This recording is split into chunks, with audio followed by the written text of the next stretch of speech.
I have 12:30 on my clock, so I'm going to start recording. And I want to welcome everyone. Thank you for taking part in our park maintenance roundtable. So I'm BK. I am the director of the Pennsylvania Park Maintenance Institute. We started off theoretically 2 years ago, and I just came on board this year in January. And we were all ready to go, going to conferences, going to expos, and talking about what the Institute was ready to do and how we're ready to serve you. And something happened in March that kind of changed that for all of us. So we pivoted, and we're trying to create a virtual presence, but continue to move towards our mission to expand maintenance capacity of local parks. We are focused here in Pennsylvania, and so we look most to serve our communities, and we work directly hand in hand with our localities here. But of course, this is something that's an important topic nationwide, because we all have communities and we all are working towards serving our communities with recreational opportunities. But maintenance is sometimes things that get forgotten.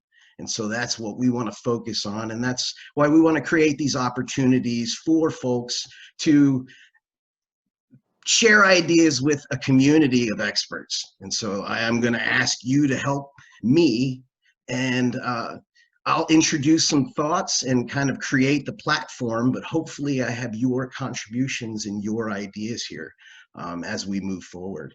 And so what I would like to do is kind of open it up to start. There's some folks here, there's lots of groups of folks here. I'm seeing a whole bunch of folks were signed up from Phoenix. And there was a group from Indiana, and there's people here with a purpose. So can you share with me some of your real questions that you need answered here? And please introduce yourself as well.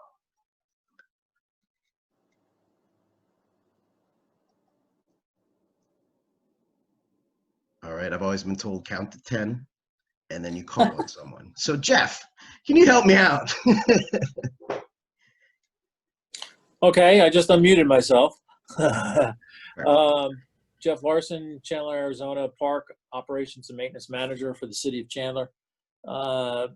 Been here for about 3 years. Prior to that, I was in Austin, Texas for 7, and then Pennsylvania for 10. So I've been in park operations and maintenance for, it'll be 35 years this year. What am I here to learn? I'm here to learn, impart knowledge, et cetera, et cetera, et cetera. Well, thank you, Jeff. Yep. Are there any, I guess I can pull more on some of your experience as we move forward, but have you found over the past months, is there something that really created the greatest challenge up first? Or is it just so much all at once, you're just reacting and you haven't had an opportunity to go reflect yet? Well, with, the COVID, once that started, you could see it coming in the beginning of the year. It was very difficult to react spontaneously. When the governor says everything gets closed, well, you just can't flip a switch and shut off parks and maintenance activities and stuff like that. So we had to develop signs, we had to get staff out there, we had to take care of things that were locked down or closed. Then we had to deal with the vandalism afterwards. So it's been an interesting reactive period. We're kind of going back toward normal now. Everything is open. We're still social distancing in a lot of areas, but we do not regulate that. We're not the social distance police, and we are not the mask police. So everybody tries to social distance. We have lots of signs up everywhere alerting to people to, wash your hands and social distance and stuff like that. So it's new territory. Never seen anything like this in my lifetime.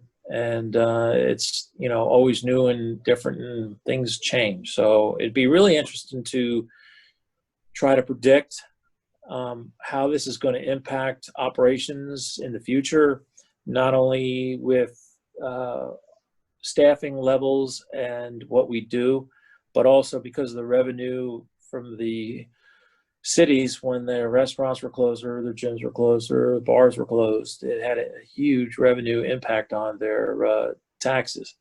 And so there was talk about reductions. Of course, when the CARES Act came and the city got 29.9 million, they took the 10% reduction that they had scheduled off the table. But that's not, that's just temporary. So we're kind of, walking on eggshells right now to figure out what's going to happen if it does come around during this flu season that's going to be coming up in another month or so, and how that's going to impact us again. Thanks, Jeff. I can see a few other folks on my screen here. So, Jody, before you have to go, I know you said you have to bounce out. Are there maybe even some common challenges that you've heard in what Jeff was explaining with us, or do you have some things that are completely different? Because you are in Missouri, you said, so it's a different part of the country, or is it same challenges, different area? Well, there are, and again, I come from not only the parks end of it as a retired director, but I work closely with the park system here of the city-county system of Springfield Green County Park Board, but also I'm at the university on full-time faculty. So I'm seeing the cross-reference of maintenance, which is very interesting because some of it has the same basic structure that has to be followed, obviously. There are certain principles that are the same. But I can tell you right now, one thing that they're doing here is periodically they're using volunteer monitors and hired monitors to deal with the distancing. And also what happens is they're out in the parks and in the facilities. And if you're doing that, you also are kind of keeping track of maintenance. And in some cases, those ambassadors might be able to do a little bit of the maintenance, whether it's keeping eyes on restrooms and different things.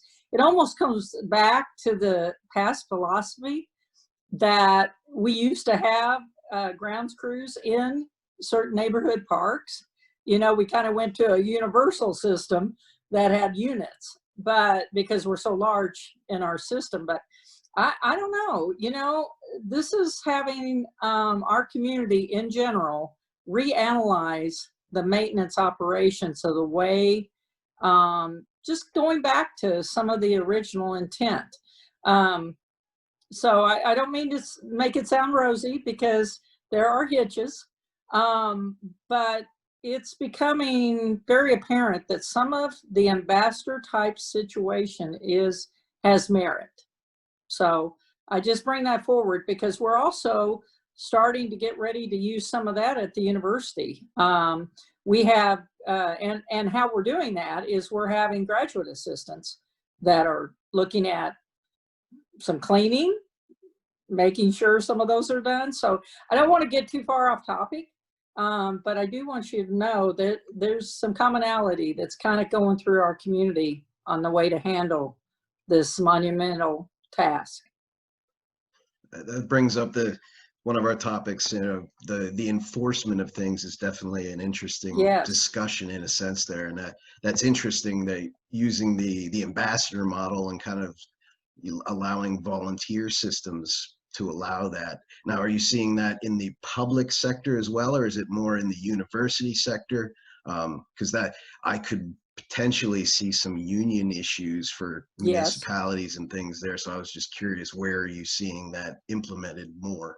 Or is it both? Well, that's great comments you make on that. Yes, that's where it's coming from. In the public sector, they are using hired, but there are some volunteer groups that are managing the ambassador part of it, just like they would for a special event or different things. Yes, unions, we have them, but there is a obligation at one point for the public safety and the cleanliness of public safety. So that's where it's a fine line.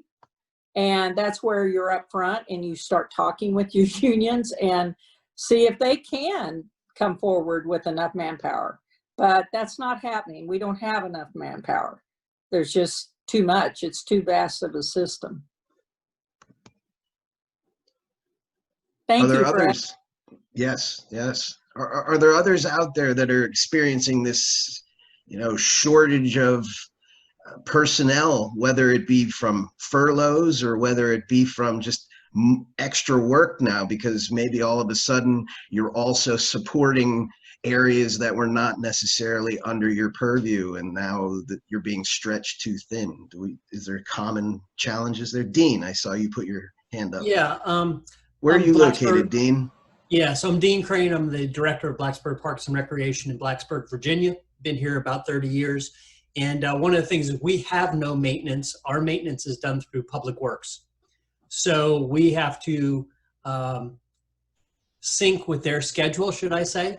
And now with COVID going on, with all the different things that Public Works pulled into, sometimes we're not as high on their priority list.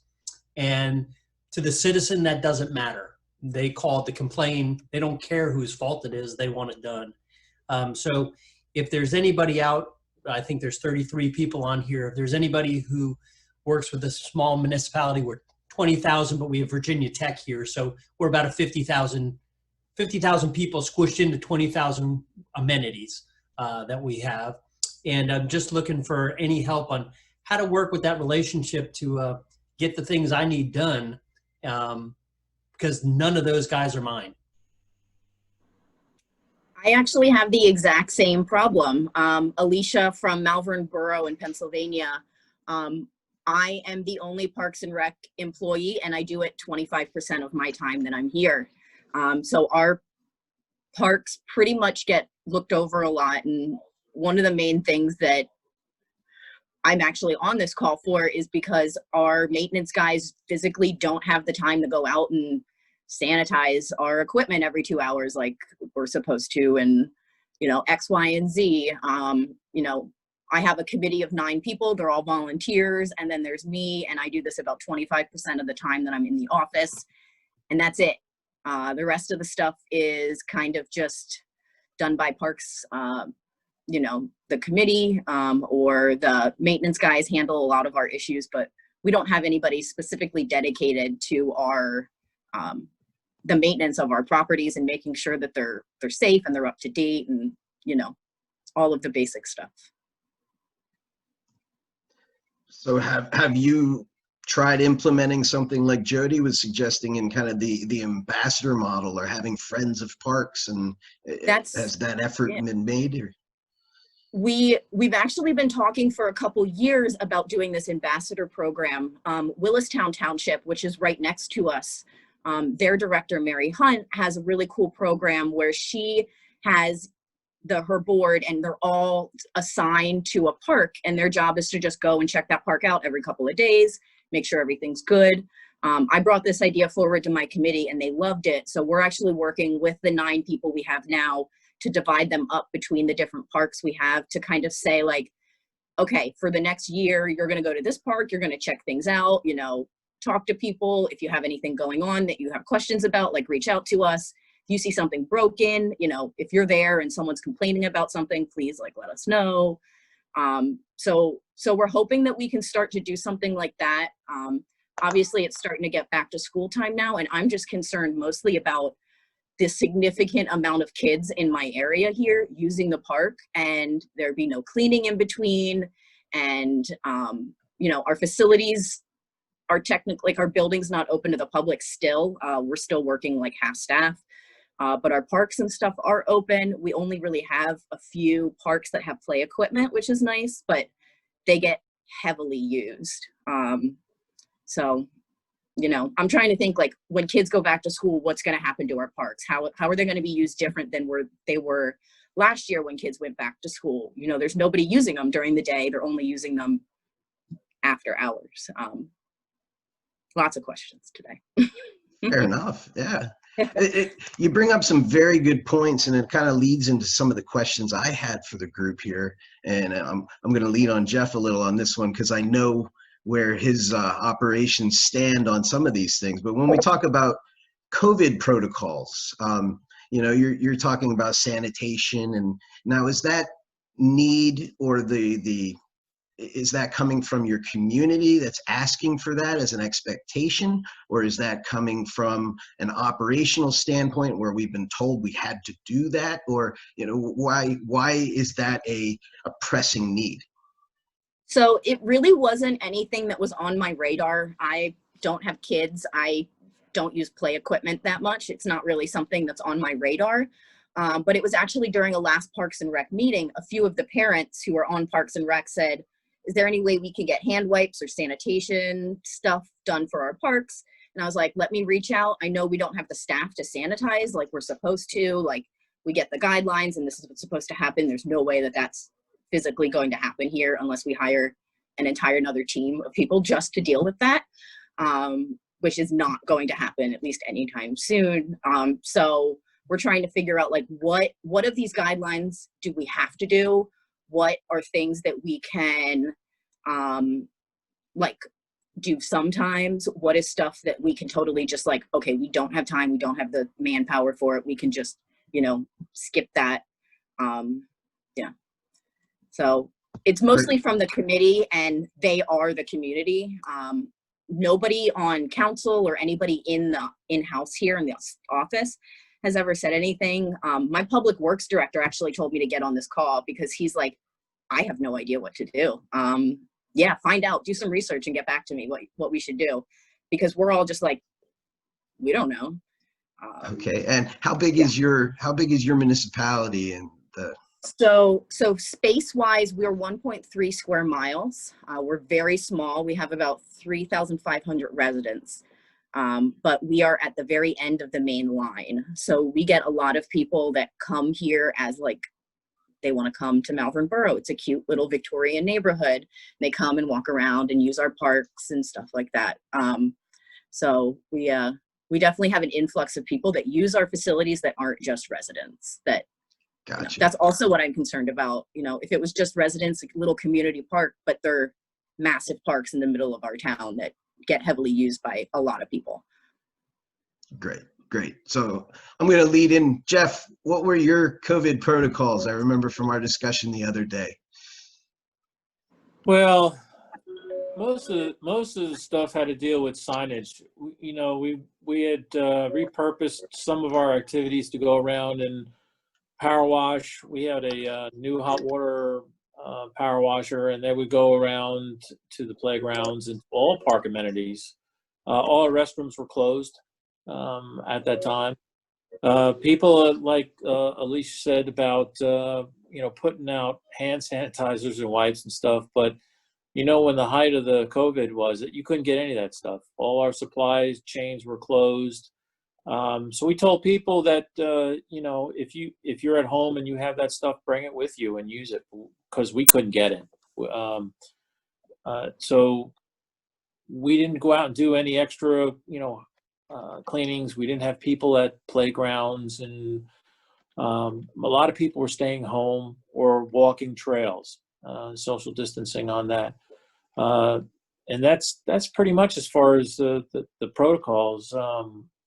Now, of course, we started this check-in every morning. You have to do a QR code, opens up to a bunch of questions, and they say, have you been COVID tested in the last 2 weeks? Do you have any symptoms? Blah, blah, blah. And then at the end it says, well, you're good to go. You can go to work, or contact your supervisor if you answered any questions, which reminds me, I had to fill out my thing this morning.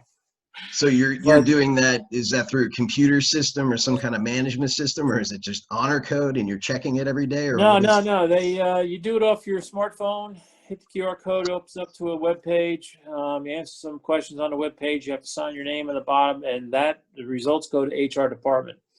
HR, if they see an anomaly or some problem, then what they'll do is they'll contact the supervisor and say, hey, by the way, this guy said yes, he had symptoms, you might want to check into it. So they started off with aquatics because they opened it up, and then they went to recreation, and parks and libraries are doing it now. So it's going across your whole government system, basically. It'll be throughout the city. And I don't know how everybody if anybody had their employees that were COVID infected. But we've had some people that came in and said, well, it's not really that bad. No, you have symptoms, go home. We have people who have family members who had COVID and they'd still come into work. So the city, had to come up with a list of protocols and procedures of what you can and can't do. So I've had to send people home already. Hey, don't come to work, you know better, and go from there. And how is that impacting your operations then? Are you kind of ready for it, or is it something that, oh, wow, this is going to impact us? I think the biggest thing was a lot of people were freaked out that one of their coworkers had been in there and worked with them shoulder to shoulder and had symptoms. So, obviously, anytime somebody comes in or has been diagnosed with COVID, they have to go do a deep clean of their office and their work area. The building that I'm in, usually if somebody gets it, we have 3 different divisions in this building. If somebody in any of the divisions gets it, they go through the whole building and do the whole building because there's a lot of common areas. So I think it was that we've lost, 2 or 3 people every week to COVID, or, people either staying out for 2 weeks or, one's got symptoms or somebody, family member has symptoms. The testing part was the most difficult, I guess, because sometimes you didn't know for 5 or 10 days. And you could be asymptomatic and come back and infect other people. So I tell people, social distance, wear your mask if you can't, wash your hands, don't touch your face, and it's been, at least for us, it's been pretty good so far. And how big is the community that you're serving? 300,000. It probably swells to about 400,000 or so during the day that we have a lot of businesses here, like Intel. So we have about 15 to 2,000 city employees, and I have 53 in my division for park operations. And I guess just as a question for some folks here, as far as structure goes, are you part of Public Works, or are you a park maintenance separate part of parks, or how is your division set up? No, thankfully, we're not part of Public Works. We have our own staff. We take care of our own facilities. It's a community services department. It's recreation, parks, and libraries.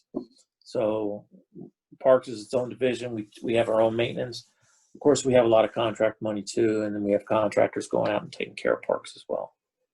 And were you deemed an essential service at the first break of everything, or was that something you had to scrap for? No, Governor put our park maintenance personnel as essential, and I think in the first or second paragraph of this executive order, I felt honored because that's the first time in how many years that we've been deemed essential by somebody other than ourselves. And so then the city came back and said all city employees are essential, and so we're out there maintaining the assets of the park. So that's, that they wanted the grass cut, they wanted everything taken care of, all the assets, because obviously, if we were deemed non-essential and we had to stay home, what the parks would look like after 3 or 4 months. Thank you. So I'm curious, it brings up one of my other questions that I had here for folks to think about is, that being essential as a service for our communities. Are there some folks out there that was a challenge, especially at the very beginning of things, and maybe now as we think budget-wise, some of the steps that we need to take to make sure that we are showing that we are essential, and how we're calculating those things and proving that? I see a few folks. Can I ask Sean, since I can see your face? Sorry, I was just going through and typing all up in the chat room here. So, so how are we essential right now? That's our biggest message for our marketing department, communications department right now. So Sean Fertitta from Pittsburgh Parks Conservancy. And, you know, that's what we are seeing is, you know, our parks are being utilized more than ever before. You know, we're having the same issues everyone else here is having. You know, how do we sort of keep our doors open as a nonprofit and still provide services in the parks? So we're trying to balance for us the sort of the community need versus our organizational needs, trying to restructure. One of the things I was actually just typing, we were talking about park maintenance before. We have sort of a combination. There are certain areas in Pittsburgh parks, there's 165 parks. There are some areas that I've put ambassadors in there. So they do clean the restrooms, they do litter pick, they just kind of keep an eye on the space. They are that sort of on the ground contact with City Hall if we have homelessness, mental health, addiction, whatever the, you know, sort of public health issues that might arise, you know, we can just, you know, call up the appropriate people and get services there to anyone in need. And we are definitely seeing that that increase, or at least be magnified with COVID. We've also, because of the high park usage, we are in the process of developing a volunteer, almost like a green team program, where someone can email us. We will provide them with trash bags, with gloves. You can go out. We are working with the Department of Public Works, and we're almost sort of like highlighting, really trying to be equitable, right? Highlight different parks around the city. Like this week, we're going to focus on these 2 parks, and, you know, everyone go and sort of clean up those 2 parks. So we're trying to work in conjunction with the city and build that partnership, trying to help them out, but knowing that, you know, we're willing to do that sort of heavy lift for them. So those are just some of the things that we're doing. We do have signage around our parks, like be a good neighbor kind of signage, you know, wear your mask, you know, practice your physical distancing. Not only do we have that at any of our sort of pop-up programs like yoga, things like that, you know, line dancing that we can do distanced, but we just have them just so if you're walking into a main entrance of a park, you see the sign. So those are just some of the things that we're doing here in Pittsburgh. And unfortunately, I do, unless someone's got a question, I've got to hop off because I am the COVID, the pandemic manager here, and I've got a COVID meeting at 1 o'clock. All right. Well, thank you for contributing. Yeah, and you're in Pittsburgh, correct? Pittsburgh, that is correct. All right. So thank you. That's for folks, that's one of the bigger park systems here in Pennsylvania. Of course, Philadelphia, you have the other side of the state if everyone's not familiar. But yes, thank you very much, Sean. Thanks. And Dean, by the way, if Dean just spoke earlier, I am a Virginia Tech alum, so go Hokies. Here we go. All right. There's a connection there. Thank you. Chris, I see you there. Are some of these challenges that you've heard similar, or, you know, are there completely different things that you are experiencing? You know, whether it be trying to, I guess, prove worth in a sense, or there have been a lot of commonalities, especially I mentioned it in the comments with Dean and Alicia. I'm a Department of 1, and maintenance is done by the road crew. I'm fortunate that I have a road crew that does put in a lot of effort at our parks. 2 years ago, it was kind of a big deal. We actually got one person who was dedicated to just to mow the lawns, so I didn't have to beg them to do it on like a weekly basis anymore. But as far as proving worth, that's not something that I have had to do. Again, being a Department of 1, you know, Parks doesn't take up a huge amount of the budget, and the maintenance is done by the road crew, which is definitely essential. So the Board of Supervisors in Middle Smithfield Township has been very supportive of the parks all along. And so that's not something that I've had to deal with, although I know that other people definitely have. We're actually one of the few townships in Monroe County that has a parks department. There are others, but many of the townships around here don't have a parks person on staff at all. They have parks, but everything's just maintained by the road crew, and there might be a point person, there might be a parks director, but who is also one of the supervisors in the township, but they don't have a professional person on staff. So Middle Smithfield is lucky that way, that we have somebody on staff who is dedicated just to the parks. So I think just based on that, that just shows that the township values its park system for sure. Do you see a difference in what's being offered in your community versus the communities around, maybe because of that structure or the maintenance of those facilities? Yeah, we have a lot of services that other parks in our area don't have. We have a 99-bed community garden. There are other community gardens, but in the area, ours is by far the largest, and we have a really good working relationship with the local chapter of the Penn State Master Gardeners. So not this year, everything got canceled because of social distancing and COVID, et cetera, but we normally have a gardening learning series. There's usually do 6 or 7 classes throughout the year about different gardening topics. We have a similar relationship with the Monroe County Beekeepers Association. We have an apiary at the community gardens that is run by them, and they do beekeeping classes. We also have a relationship with a local dog trainer who does dog trainings at our park, which the one in the spring was canceled, but the one in the summer happened, and the one in the fall is expected to happen. So yeah, having a dedicated parks department definitely shows in the amount of things that we can offer. We're the only ones around doing all of these classes. We're the only ones around who have a community garden that's as large as it is. Our dog park is several years old now, and a few have started to pop up in the area, but ours was the first in the county. So just having a dedicated parks department is very important, and we're just able to provide so much more.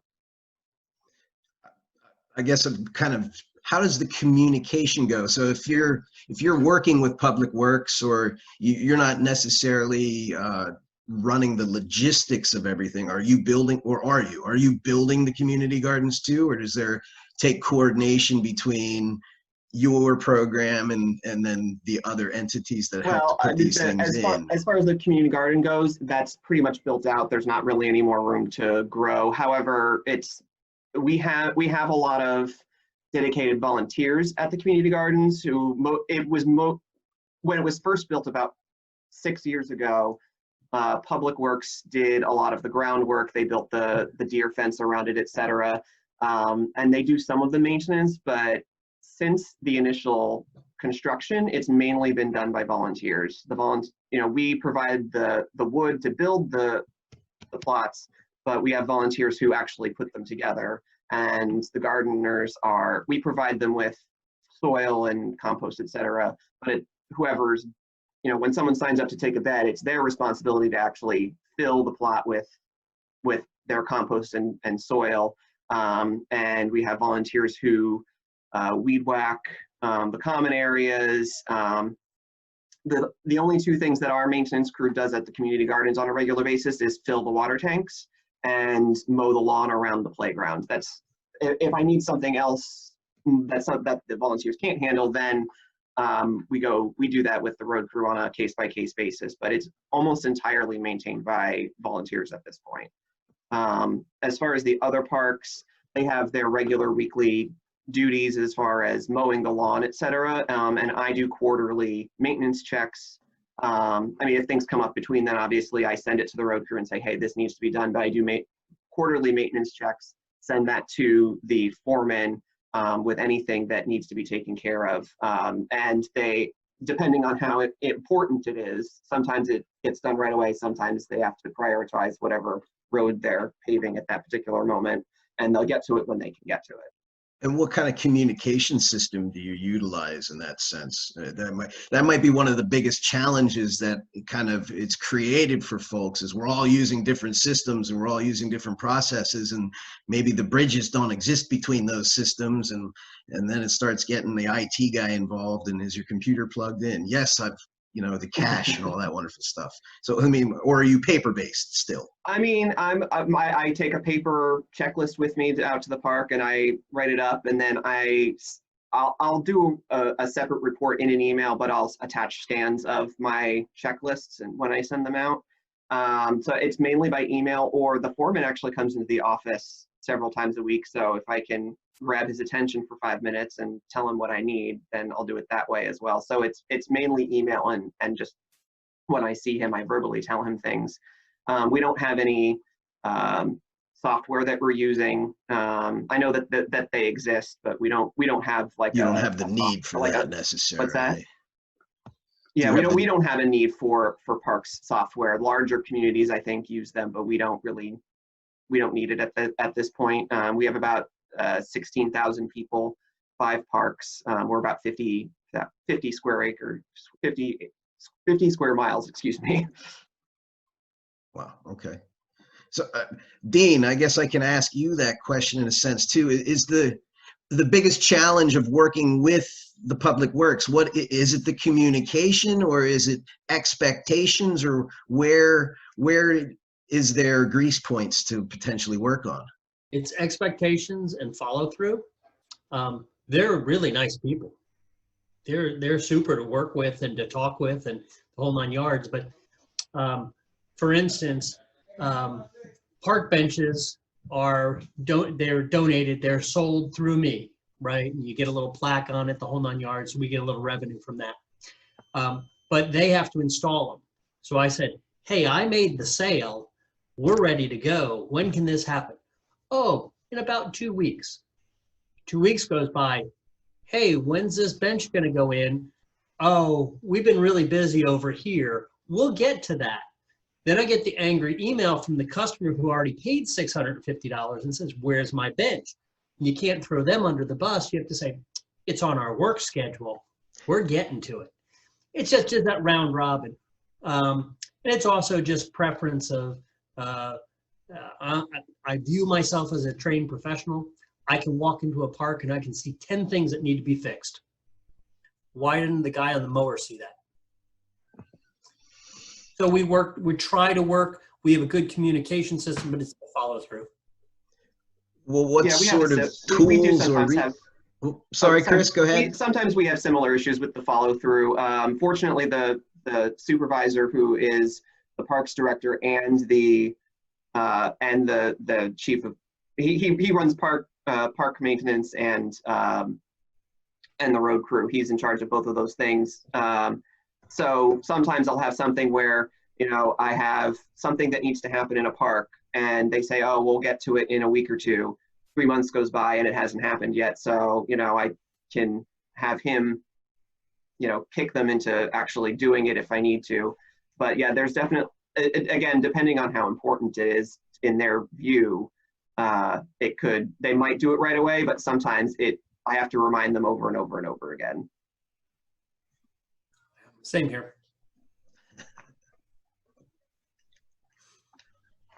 Well, if anyone doesn't have anything to add too much at this point, I'm going to change the topic. And I want to ask about something that rentals, facility rentals. I know a lot of folks rely on that income to help run their programs or even their departments. Especially, I know around here, the big thing was softball leagues, and everybody's a professional softball player. And those, you make money off of renting those fields and things, but if they're not allowed to be playing softball, that's a big loss of income over those years, but you still have to maintain that field. So are there some folks that either are having challenges with these things, or are there any success stories out there where they've been able to turn things around? I'm noticing the fitness people, when the basketball courts had to all get shut down, there were fitness people all over holding the aerobics classes on the basketball court. So I don't know if they're making money or if they were just doing that as a good of the community.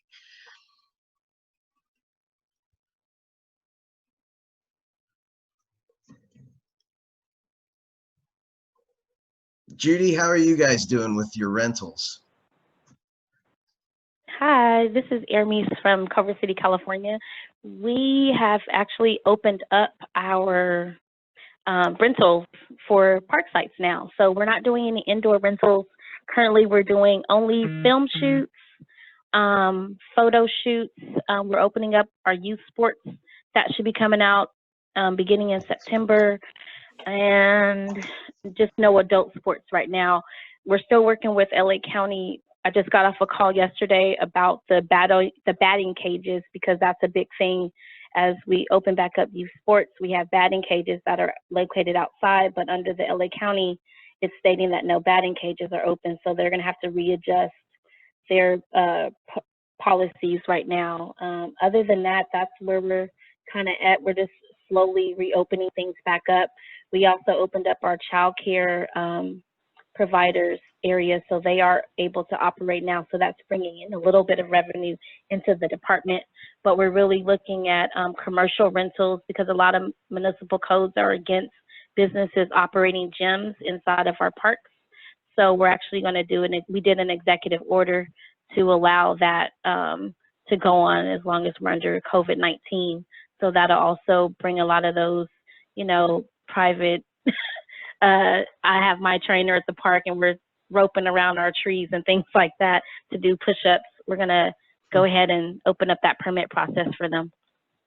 Well, are you having to change your infrastructure or do anything to your facilities and to change because of this, I guess, shift in usage, or are you just going to keep things as is?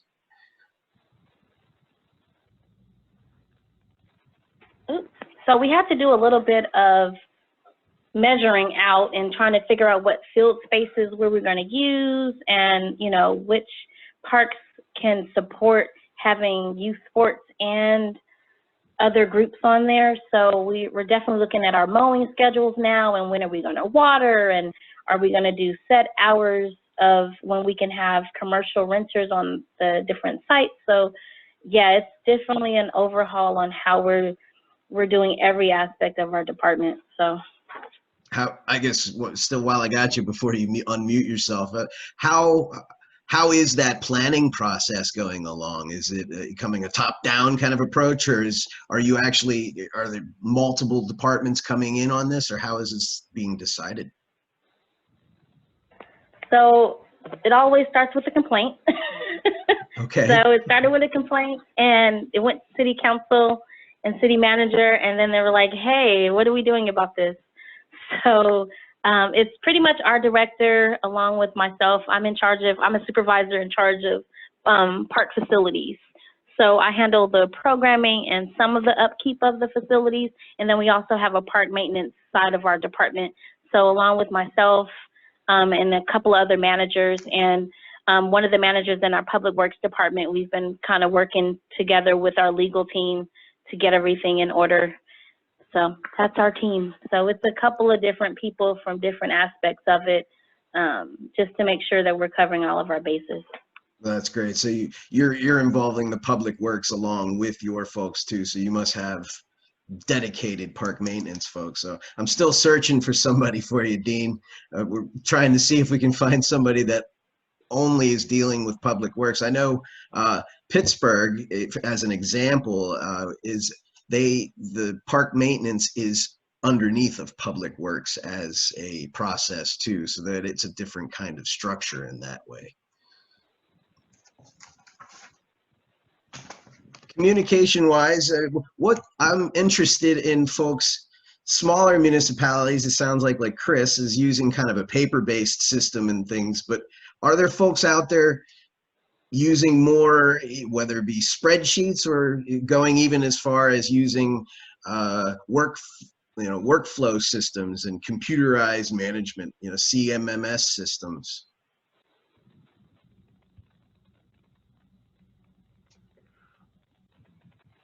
BK, this is Judy from Hey there, Judy. Spring Township in Berks County, Pennsylvania. A couple answers, I guess, to a couple of your questions. First, the most recent question. Our township just last year had purchased a software program, an asset management program that had work orders and everything, and we spent the better part of the year getting it built and everything. We used it for about 2 months, and the new public works director didn't like the program, so now we're not using that. Dean, I feel your pain as far as having to deal with public works. I used to be the assistant public works director in addition to Parks and Recreation director. That is a recent change that has taken place, and I would say that it has been the most challenging 6 months of my professional career dealing with public works currently to get park maintenance work done. And amen to your comment, Dean, about, you go out to the park and you see 6 things that are wrong, and how come no one else saw this, and what don't they get about that? So I'm in a very similar situation with that at this time. I think you had asked me, BK, about facilities, and we started renting facilities beginning of July, once Pennsylvania, our county, went to the governor's green phase, and our pavilions have been, we've had rentals. It's not near what we normally do. We range from, people I think are still afraid to get together, to we've had some people who call us on Monday that their wedding venue for Saturday has canceled because it was indoors, and now they're scrambling to find a place to get married. And we've done what we can to help them out. Athletic facility wise, we had a lot of people asking in June, are you going to open the fields? Are you going to open the fields? And then when we actually could, and they took registrations, they didn't get the number of kids or the number of people to actually make it worthwhile them having the sport. Now we are getting more requests for soccer starting now, to start up in September. But right now I have a park board meeting tonight, and they're going to discuss, our governor has said he doesn't think they should be playing youth sports until January. So the township has to decide if we're going to maintain and keep them open. So that's where we are right now. Yes, that is one of in Pennsylvania here, it's also interesting, depending on the county you're in here in Pennsylvania, your experience could be completely different too, just because of decisions being made by the powers that be in that county.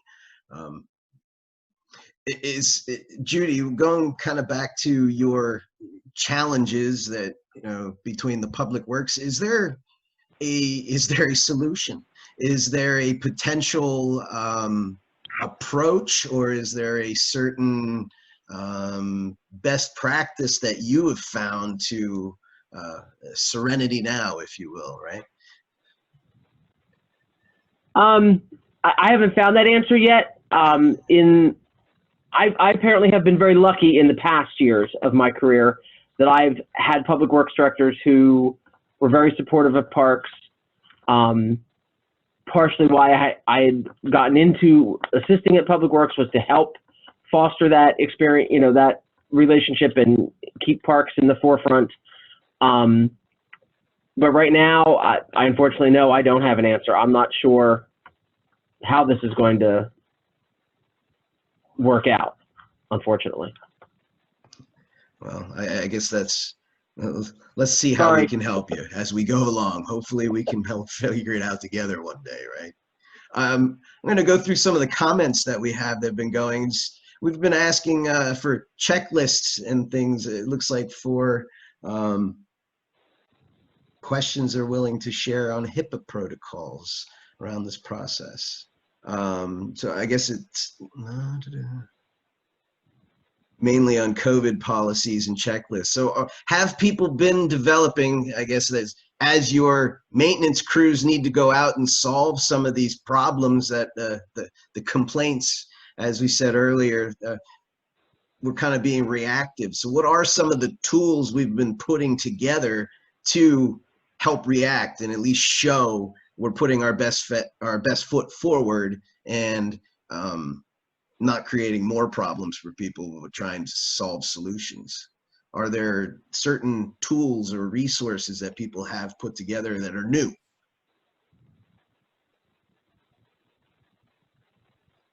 Dane, you kind of nodded your head a little bit, and then you're shaking. Yeah, we don't have per se a checklist. The one thing that we have done, the local directors in our area, we have a Zoom meeting once a week. So we're trying to, even though we're all different municipalities and we're paid by different governments, we're trying to say, well, what's your standard of clean for your playground, or what's your standard for bringing back youth sports, or what are you doing? And just trying to collectively, and that's why I'm on the Pittsburgh or the Pennsylvania park maintenance from Virginia. I'm just trying to find out different ideas. So that's the only thing that has really helped us tremendously, is just having an open conversation with our like communities. I'm also on the Virginia Recreation State Board, and I'm trying to pick across the state as well. So I just jumped to a different state today to see what you guys were doing. But it's just communication is probably the best thing, because you don't have to create the wheel. Great. I saw a comment just jump in here. David, do you have the capability to talk with us? I just saw David is a public works director, and he does public grounds. And so maybe he can give us some insight into your question, Dean.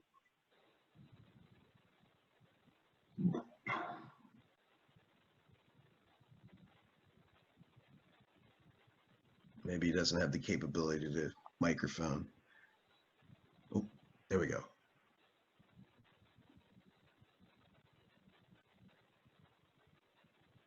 It says you're talking, David, but we can't hear you.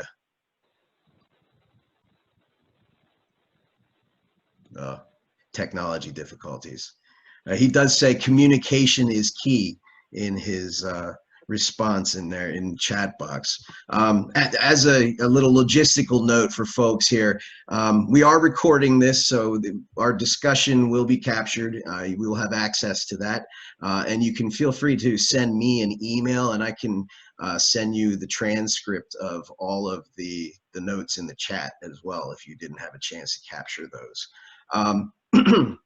As we're getting close to the end of our hour here, I just wanted to touch on one little last topic in budgeting. And people kind of, I want you to pull out your crystal ball, if you could, and or if you know anything that's kind of happening in your communities. And are you feeling that you're going to have to tighten that belt, or have you already been kind of told you are an essential service and don't worry about it, you're covered? You don't go spending more, but you're just straight on through.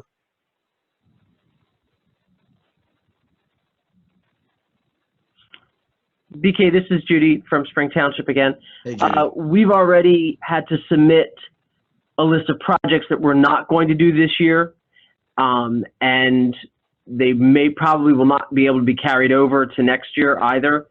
And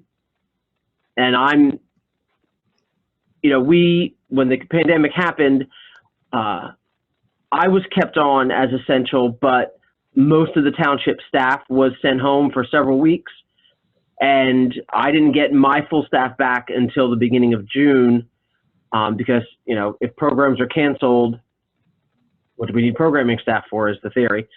So I'm very concerned that when it comes budget time, they're not getting rid of police, fire, or public works. So I'm concerned that we'll be able to keep our programming staff. I hate to say, but is there a plan B, or you'll just get to that when you have to? Can you cut expenditures another way, and that way you can still keep people on? I know, speaking with Jeff a week ago, he says that no matter what he was trying to do, is he would cut budgets out of projects and those kind of expenditures to make sure they were keeping staff. Yeah, we haven't been able to have those discussions yet. One of the things that isn't helping us is that other locations within the Commonwealth, even the county that we're in, the county that we are in has canceled all of their events and programs for the rest of the year, and they've just laid off 3 programming staff. There's other municipalities that have laid off people, so they won't be the first one, so it's easier, I think, that way for them. But we're gonna do the best we can, but like I said, we're all very well aware of the reality that it could be.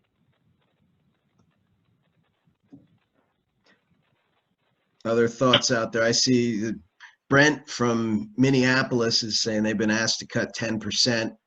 I always wonder where they come up with these numbers as far as the percentages, if they figured that out or if they just pulled that arbitrarily. Also, we see David saying we've had to place some projects on hold, not willing to fill open positions yet. Yeah, that's one of the challenges too, is even if, I'm curious if there's many people worried that even if you furlough staff, at the point you can bring them back, are they still going to be available, or will you have to be retraining, or are you not worried about those kind of things out there? Dean, I saw you're on video. I can see you nodding, so I feel like I'm a panelist. I don't mean to be that. You are right now. So one of the things that we've not been given a percentage to cut. We were just told to look at projects that we knew couldn't happen, that could be cut off of things. So, you know, I was told to cut basically $250,000 out of the budget. No percentage, just that's our first round. So one of the things we did is we've elongated, instead of buying vehicles on our, you know, our scheduling, is we're rolling them back 2 years. That has helped the town tremendously.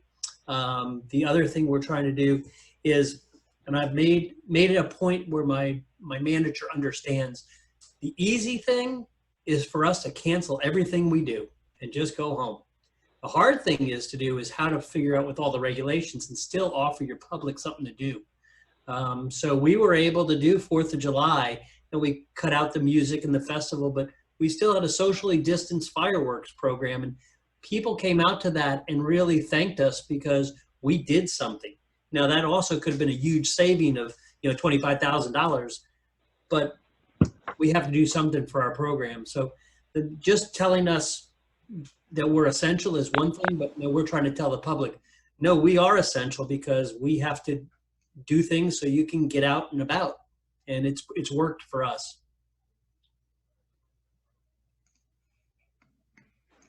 Well, thank you. Thank you. I just had a question come through from Tom Sexton, who is actually from the Rails to Trails program in the region here.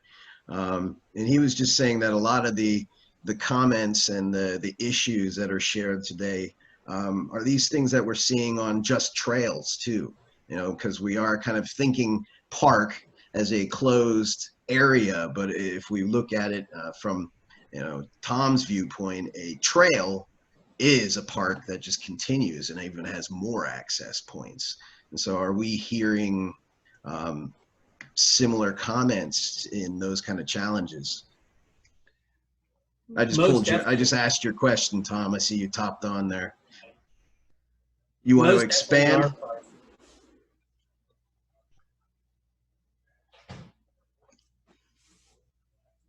Oh, you're muted.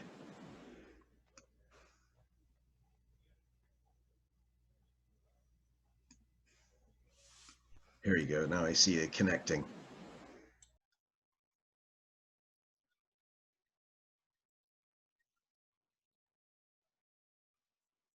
Yeah. There you go. You're unmuted, Tom. Okay, sorry. I thought, I'm getting feedback now. I thought I was on the phone. Some of these issues that I've listened to today are the same and sometimes different. Ambassadors, for example, have been used at some trails and have been very useful. Maintenance crews, volunteer maintenance crews, which there are a lot of with rail trails especially, they do, and sometimes they're the only maintenance for very long trails. And they were somewhat cut back in the beginning of the spring, but now they're finding ways to work around that, and they're back. Sometimes I don't have a real good crystal ball on this nationally, but at least in the northeast, in my region, in 10 states, we're hearing, and I'd like to do more research on this, and get back to you, but we're hearing that they're getting back up to their levels they were pre-COVID. So I just wondered if anybody had any thoughts, not just on maintenance, but other issues as well.